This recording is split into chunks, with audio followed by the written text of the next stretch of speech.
happy that you could join us here at Annandale Yoga and Daily Life Ashram, where this afternoon we are going to make some authentic Indian chai. We were inspired not so long ago to create this book, Awakening to Vegetarian Cooking, and in this book is the recipe for the chai that we'll make this afternoon.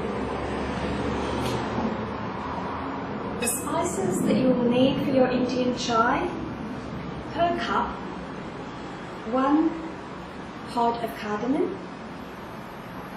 1 clove, perhaps black pepper, corn, and maybe some cinnamon. And you take those spices and you grind them up in a mortar and pestle, as I've done here, nice and fine, so the full flavour of those spices goes through your chai. This afternoon I'm making 6 cups of chai, so I've done the proper proportions of the spices. I have put in my saucepan 3 cups of water, to which I will add the spice mix. Also to the I'm going to add a quantity of ginger to your taste, grated fresh ginger root. And I'm going to take this now to the oven and bring it to almost a boil. When it's now come to the boil, I'm going to add 6 teaspoons of black tea, 1 teaspoon per cup.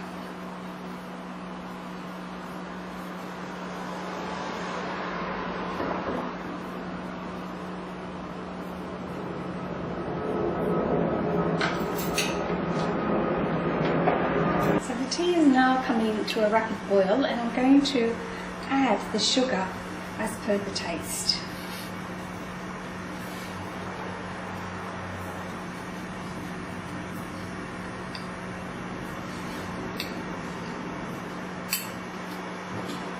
And give it a gentle stir.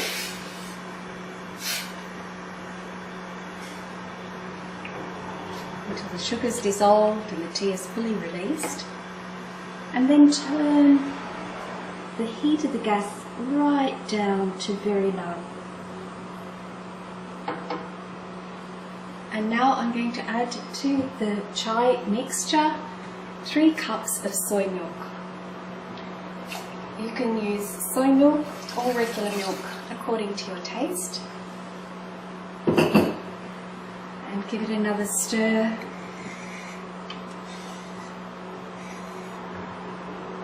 And I'm going to leave that be now until it comes to a steady boil of its own accord. The slower we cook the chai, the tastier the chai will be, as the tea releases more and the flavours of the spices diffuse through the mixture.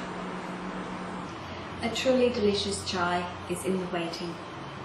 Once the milk has been added, to just spend that time to let the chai come to its own natural boil, and this way you'll receive a truly delicious drink.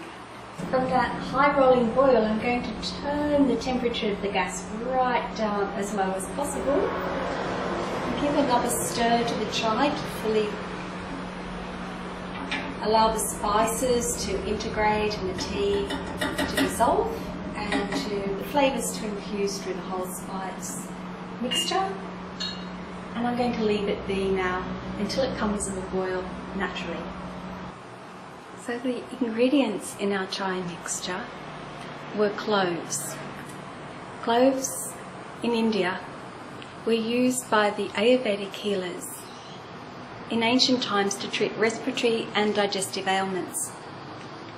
Scientific researchers have discovered that, like many spices, cloves contain antioxidants.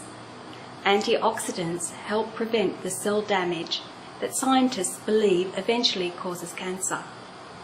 Cloves kill intestinal parasites and exhibit broad antimicrobial properties against fungi and bacteria. They support traditional treatment for diarrhea, intestinal worms, and other digestive ailments. And like many culinary spices, cloves help relax the smooth muscle lining of the digestive tract. The next spice we added to the chai mix was cardamom. Cardamom is a pungent, warm, aromatic herb. It has the properties of being an expectorant, it's stimulating, and it has an effect like a tonic.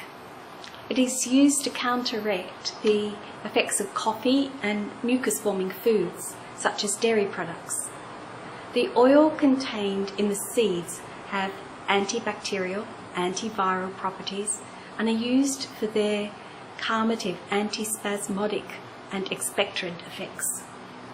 They also can be chewed as a mouth freshener after a meal.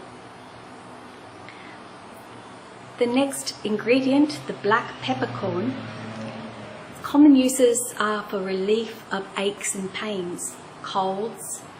It aids concentration, calms coughs, and also aids the digestion. Properties, again, antispasmodic, digestive, diuretic, laxative, muscle relaxant, improves the circulation, and has an antioxidant. It is also very aromatic. Next we add the ginger. The ginger root can be used to help heal bruises and sprains. It controls the cholesterol in the body and aids the digestion. It's a heart tonic. The properties of ginger are warming and analgesic, stimulant, digestive properties, and a muscle relaxant again. Antioxidant properties, astringent, and again extremely aromatic. Lastly, we put in the black tea.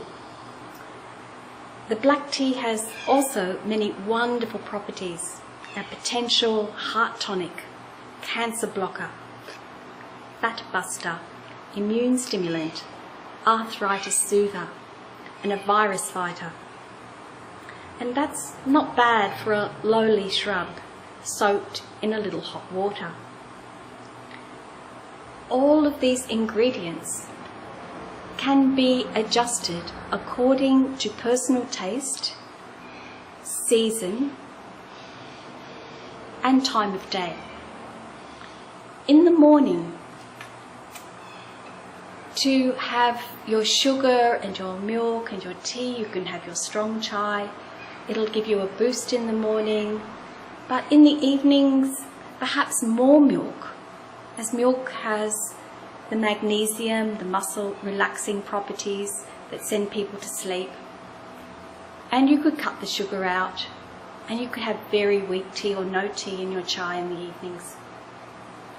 In the summer months, it might be good to limit the amount of cloves or leave them out altogether, as they're very warming and may overheat the body. So according to your taste, your likes, the season and the time of the day, you make your chai according to your taste. You turn off the gas and leave it sit for a moment before straining it into your teapot.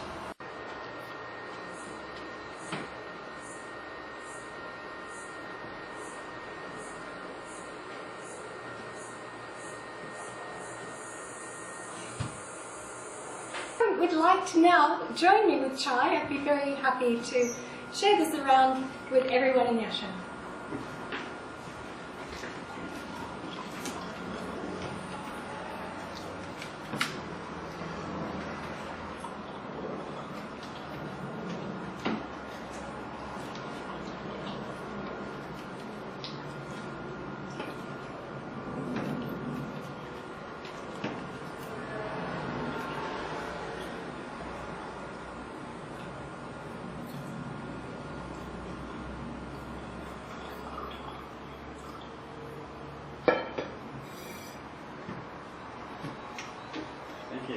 Thank you, Sevadevi. Thank you.